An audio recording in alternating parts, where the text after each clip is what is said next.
Hello everyone, nubkeks here. Welcome back to Nub Raids. Today is an incredibly exciting day. I've got unbelievable amounts of champion news to share with you in today's video. We're going to be talking about them all one by one. They are going to be timestamped in the description. There's going to be chapters on YouTube so you can skip and watch the bits you want to watch most first, because it's hard to pick one. They're all so exciting. First up, this guy's actually in the game already. We're going to be talking about Raf-Matab, who's going to be a guaranteed legendary champion you can get with Ancient Shards, 120 of them over this weekend. We're going to be talking about Bivald of the Thorn, the upcoming fusion champion. We're going to be talking about champion rebalances to champions such as Woad-Painted, who, I'm not joking, might actually be OP now. I'm actually serious, guys. So there's so much stuff to talk about here. Let's dive into it. So Raf-Matab, let's talk about him first. The news here is in the game. You can see it for yourselves. We've got obviously this cool 10 times event coming over the weekend, and I've talked about this 10 times event. There's really good champions in this from your Ancient Shards, right? Brogni, Martyr, Roshkar, Geomancer, Venomage, great champions. And from Friday to Monday, 120 Ancient Shards, so only from Ancients, not from Sacreds or Voids or anything. 120 Ancient Shards only. You will get Raf-Matab guaranteed on your 120th shard. Just in general, getting a guaranteed legendary for 120 shards is a very good deal. Even the standard sort of cost is usually 150 shards for a guaranteed legendary, and that's also a really good deal. So 120 is a very good return on that investment. And this guy, he looks really cool. Let's take a look at his kit. Let's see what he can do. Raf-Matab, he's a HP based legendary from the Barbarian factions. He's got great base stats across the board, good base resistance, solid base defense, very high base HP, of course. And yeah, he looks super cool as well. He looks brilliant. Glowy thing around his shield, glowy spear. He looks awesome. The stag antlers, heavily armored. He looks like a tank, and he is a tank. He's an absolute unit. His A1, Elder Spear, attacks one enemy, 50% chance to increase the cooldown of one of the target skills by 2 turns at random. Chance increases to 100% if the target has 50% HP or less, 20% damage from books. We'll read through all of his skills, then we'll put them together and talk about where we would use him. I think he's got in particular, two very strong use cases, and even more actually, I think. Stampede, his A2, 4 turn cooldown, books to a 3 turn cooldown. AoE attack has a 75, books to a 100% chance of placing Provoke for 1 turn. Also places block damage on this champion for 1 turn, also 20% damage from books. Shield of the Clans, this is for me the most exciting part. 5 turn cooldown, books to a 4 turn cooldown, places 50% increased resistance buff and a 30% reflect damage buff on all allies for 2 turns. Awesome. Then he's got a passive Brawny Surge. This champion's resistance increased by 50 whenever their active skills are not on cooldown. And then he has a 60 resistance in all battles aura.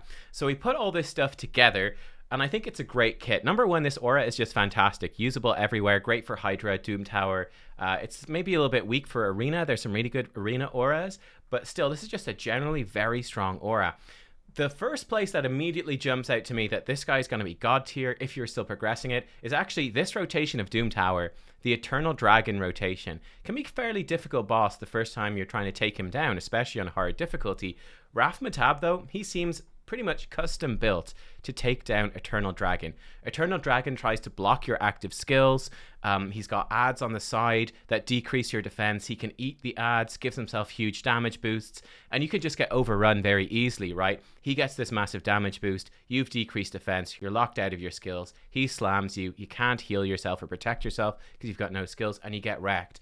The easiest sort of way to deal with it, if you can get there, but it's hard, is to have really high resistance. If you have really high resistance, he can't put your skills on cooldown, he can't lock you out of skills, you can't get decreased defense on you, and the fight becomes significantly easier, right? But that's hard to do. This is going to help you a ton. Increased resistance buff is going to make it much easier to hit that resistance threshold. You couple that with the resistance aura and you're looking good. Obviously the Eternal Dragon, you can increase his cooldowns. It's sort of the unique mechanic of the fight. Makes the fight much easier. He can do it on his A1. I'm not sure if I actually, off the top of my head, I can't remember. If you do the AoE provoke, would that stop the other ads from putting block damage, decreased defense on your other champions? I actually don't know, but at least block damage on him is good. So he's going to be absolutely incredible for that, right? He's going to be so strong. He doesn't even need to be that fast, because he's even going to have that bonus resistance when you first start off the fight with the Eternal Dragon. So he's definitely not going to get locked out of his skills. So I think he looks just awesome for that. I think he's going to be great in general as well for just general Doom Tower progression. 100% AoE provoke that gives himself block damage. That's a pretty useful thing to bring. That's pretty nice. Also protecting your team with increased resistance. That reflect damage is going to do pretty good damage. I didn't even mention this against Eternal Dragon. Reflecting that damage, very good. And the other big place I think he could be used, I think he actually could be decently strong in Hydra. Probably not like top tier that all the, if you've got already your Duchess Krisk team going, are you going to bring this guy in instead? No, I don't think so. But I think he gives you a good avenue to enter into Hydra. So for example, when we're looking even at something like Nightmare Hydra, the hardest Hydra that we currently have, people are often shooting for like 500 resistance so that they can resist mischief. That's very intensive. It's hard to get there. That's a lot of stats. Very difficult for people to build that much and still have enough accuracy, enough speed, enough health, all the rest. Bringing increased resistance makes that much easier. So quick maths off the top of my head. I mean, what if you had 320 resistance, he gave you 50 more, that would be 160 extra. That'd bring you up to 480. So what, like 330, I guess, would bring you pretty much up to 500. Once you're above, 460, 470 resistance, you're pretty much resisting all of the debuffs anyway. So that's a pretty huge deal. If you include his accuracy, his resistance aura, you could be building champions in like the high 200s, like 280 resistance, slap on this aura, give them increased resistance, and they will resist mischief, no problem. That's very doable with support type champions.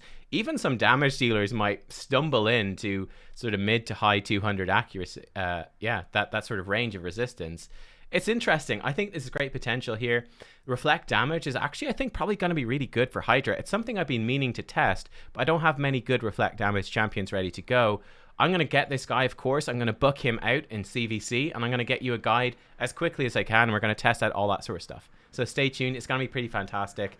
But yeah, I think I've got pretty high hopes for him. And in particular, the thing that for me makes him pretty much a must pull is that although he may not necessarily be needed right now for Nightmare Hydra, we know that there are higher difficulties of Hydra coming. And if we are aiming for 500 resistance now for Nightmare, like how much resistance are we going to need if they add Ultra Nightmare? If they add a difficulty above Ultra Nightmare, the resistance requirements could be crazy. So potentially in the future, you will need, or it's going to be the easiest way to do it is to bring increased resistance to deal with this stuff. Because decrease accuracy with Head of Decay in there, that can be a problem. He can cleanse decrease accuracy, and then if Mischief starts stealing stuff, you can be in trouble. So increased resistance is something that's under your control. Add someone in that increases the duration of your buffs, and you're away. So yeah, I think he looks great. Tons of potential. Very impressed. Next up, let's talk about this guy, Bivald of the Thorn. So this is our new upcoming legend. Let me actually double check this really fast for you guys. Let me double check this really fast. So Bivald of the Thorn, the info coming straight from Plarium. He is going to be a Fragment event. So he's going to be a Fragment champion. So it's not a fusion. This is a Fragment collector. Collect the fragments. You get 100 fragments. You can summon him up. So he is another HP-based legendary. He is in the Sacred Order faction. He looks cool. Looks like something straight out of, if they put Warhammer 40k into, I guess he looks like someone just out of Warhammer Fantasy in a sense. But he looks awesome, looks cool. Let's check him out. They're describing him as the ultimate tank, providing crowd control and mass healing for your team. So let's dive into it. Is A1 Thorn Maul, attacks one enemy, 30% chance of placing Provoke for one turn, also heals the ally with the lowest HP by 15% of the damage inflicted. The Provoke debuff can be placed even if this attack lands a weak hit. If we take a glance over the rest of his stuff, I see you can even do stuff on weak hits on his A2 as well. So that's a big feature of this champion, landing debuffs even on weak hits. 30% chance to provoke. This might buck up to 40, maybe 50%, I would suppose. So interesting. It's an A1 with a decent chance to provoke, can land on weak hits. His A2 4-turn cooldown, I'm imagining it might book to a 3-turn. Attacks all enemies 2 times. First hit, 75% chance to provoke for 1 turn. Second, 75% chance to place a leech for 2 turns. Also places 25% strengthen on this champion for 2 turns. Leech and provoke can be placed even if this attack lands as weak hits. Now this move I think starts to look really good. I'm assuming that this is going to be a 3-turn cooldown with a 100% chance to provoke and a 100% chance to leech with a strengthen on him. I think this is also fantastic. Great for Doom Tower waves. Like, that's really what stands out to me. Doom Tower waves, being able to consistently place provoke with strengthen on himself. He's going to heal you up with leech. That seems pretty nice, actually. Like, that's a good source of control for Doom Tower. Placing provoke even on weak hits, that's great too. I think they said, they were saying that he could be good against the Hydra's Poison Cloud and their sort of blurb thing. And that I don't really see, because as of right now, you cannot provoke the Hydra. Maybe at some point there will be a Hydra head you can provoke, in which case being able to provoke it through a Poison Cloud would be useful. He gives himself strengthen buff too, so this could potentially make him a really good mischief tank, sort of along the lines of what Skull Lord Vargal can do, right? He puts this buff on himself, you don't bring anyone else with strengthen, he'll have 1 more buff than everyone else, and he can tank mischief for you. Like, there's potential there. I think it's more of a wave-based thing, more Doom Tower, due to that provoke stuff, unless they ever add a provoke to Hydra though. Briar Nexus, 5-turn cooldown, might book to a 4-turn, I'm guessing. Attacks all enemies, damage increases by 5% for each debuff on each enemy, also heals all allies by 20% of the damage inflicted, places a shield buff on them for 2 turns equal to 20% of the damage inflicted. Then he's got Thorned passive, decreases the damage taken by all allies from enemies under provoke debuffs by 15%, and increases ally HP in all battles by 28%. So, quick thoughts on him. I think he looks good and solid. It seems like he should hit hard. I think that's going to be one of the biggest things, is does he hit hard or not? Because obviously the amount of healing he's going to do and the shielding he's going to do is going to be based off of how hard he hits. What do his cooldowns actually go down to? How does his A1 buck up in terms of provokes? I certainly think he looks absolutely fantastic for Magma Dragon, right? He's your key to beating Magma Dragon. He provokes even on weak hits, so even against Blue Affinity Magic Dragon, Magic Affinity Magma Dragon, he's going to do the job. Great, he's going to decrease the damage everyone's taking, he's going to heal you, he's going to put a shield on you. Pretty good. If he hits hard, I think he's great. AoE provokes, it leeches, then he's hitting hard, he's healing, he could potentially give a good shield, doing lots of provokes. Yeah, I think he's a great wave-based champion, could be very helpful for some progression stuff. I think he looks very, very solid. Very solid. But it's, I think, mostly a Doom Tower sort of champion is what it seems to me. Yeah, mostly that. But he looks pretty good. Now, next up, guys, we also have a rake of balance changes coming to champions. First up, Necrohunter. He's going to get a whole bunch of buffs. Let's dive in here. So, Necrohunter, he's Night Revenant dude. So, what's he getting changed? So, first of all, we're going to flip back and forth. He's going to get Gravestorm. It's going to attack one enemy and then do an AoE attack. If this attack is critical, he's going to get a cooldown reduction on Tombstalker, and he's going to get a crit rate in all battles aura. So he currently doesn't have any aura. He's going to get a 19% crit rate all battle aura. That's nice. This move, Gravestorm, right now is attack one enemy and 50% chance to attack all other enemies. That's going to change to a guaranteed chance to do an AoE attack on a critical hit. If we go over and look at Ayumi Love here, he has a 5.6 multiplier on that attack, which is really high. He has a 6.1 on this, so it looks like he hits really damn hard, actually, but it's just that randomness. So I think he actually looks like he could be a really good damage dealer, probably for Faction Wars, possibly for Arena. Tombstalker, this is going to be a 3-turn cooldown when booked now, attacks one enemy, puts Perfect Veil on him if it's critical, so you're going to build him with crit rate. He can put decreased defense, actually, pretty consistently on his A1. I think this guy actually becomes a pretty good champion. He becomes pretty damn solid. He's going to have, potentially, depending on how the multipliers actually work out with this updated thing, he's got a pretty damn hard smacking A2 from the looks of it. A big smacking A3 that gives himself Perfect Veil, helps him stay alive. Decreased defense A1. I think Necrohunter just became, actually... I think he just became really good. Became a great epic champion. He's going to be fantastic for Faction Wars, for sure. And yeah, I think it's going to be great for Faction Wars, and probably even just some general nuking. Necrohunter is no longer someone to sneeze at. Obviously, it depends. Does he still have the 5.6 multiplier and the extra attack? I'm not sure. If we jump over to Hell Hades real fast, let's see if Hell Hades has more accurate info, just in case there is some difference. Because it could be a thing where the extra attack has a different multiplier. But it looks to me like this guy should smack pretty hard. Okay, yeah, look at this. Hell Hades has more info. So it's a 2.5 attack multiplier in the AoE. Okay. So I say he's still good, right? He's still good, you know? He's going to have a 4 times multiplier with a double hit in the A1, 6.1 on that. Like, he's going to do good damage. Yeah, I think so. I think he's solid. But it's not like a crazy multiplier in that AoE. It's going to be good, though. So I think he's good. He's a good epic. He's going to be good for Faction Wars in particular.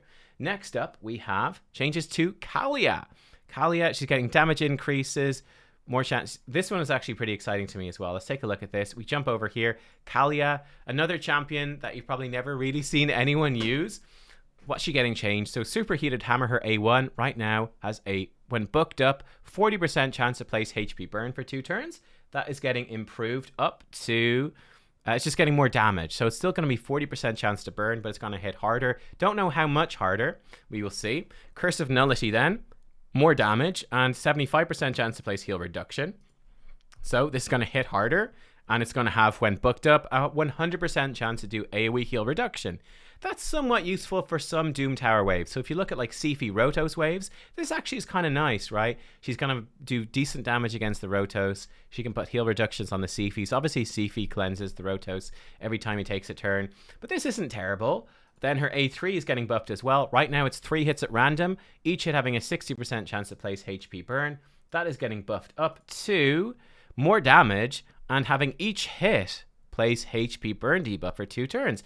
So I think she actually becomes a decent champion. She's got 25% attack in all battles. She has an A1 with a chance to burn. She's got an AoE attack with heal reduction, and then a 3-hitter at random with chance to place HP burn. If we look at her multipliers over here, right now she's a 2.8 on her A1, 3.5 on her AoE, and 1.6 times 3. So that's 4.8 damage total on her A3. Yeah, I think she could become good. It depends how much these damage multipliers go up, but she's got good base attack. So I think she's going to have a good solid AoE smack. Her A3 is actually a good solid smack as well with burns on it. Yeah, I think she's going to become a really solid champion. It gives you a very good force affinity nuker. That's, yeah, epic. So an easily available force affinity nuker. She could be decent in arena with just a decent upfront smack. She's probably going to be even okay for some bosses, right? Because she's placing that HP burn. She's got good single target damage. I think she looks quite nifty, yeah. She's got a bunch of combo stuff with Ator, but I think Ator still sucks. She's got good stats as well. Really high base attack. She's very squishy, very high base speed. So you're probably going to build her to go fast, quick, fast, and just blast out damage. Maybe early game she gives you a bit of a way to deal with Spider. She's not going to be incredible because she doesn't do full AoE HP burn, but she's going to be okay-ish for Spider. It could be an early game option. Next up then we have Frostbringer, another champion that sees very little play. Frostbringer here looks like Jaina from Warcraft 3. But she's coming in. She's getting a slew of buffs as well. Cone of Cold going up to a 30% chance to place heal reduction. And then Snow Flurry's getting quite a big rework. Let's look at Cone of Cold first. It's her A1. 2 hits at random. 15% chance of heal reduction. That gets an extra 20, so 35% chance of heal reduction. And it's getting buffed up to a total of... So it's getting up to 30%. So it's going up to, what, 50%? Yeah, extra 15%. So when fully booked up now, she's going to have a double hitter with a 50% chance per hit to land heal reduction. That's okay. Not super useful. Decent against Fire Knight, I suppose. Double hitter A1. Okay, it's okay. Heal reduction's good against Fire Knight. So it's okay. Not amazing. Snow Flurry then is getting a big rework. Right now, it's a 3-hitter at random. Puts decreased defense for 2 turns if the target is heal reduction. And yeah, that's what it has. It's getting radically changed. It's going to have 3 times at random. Each hit has a, when booked up, 100% chance of placing decreased defense. So just straight up, boom, great. So I think that's a really nice upgrade, actually. So triple hitter at random, every single hit placing decreased defense. Useful for faction wars, right? It's not a full AoE decreased defense.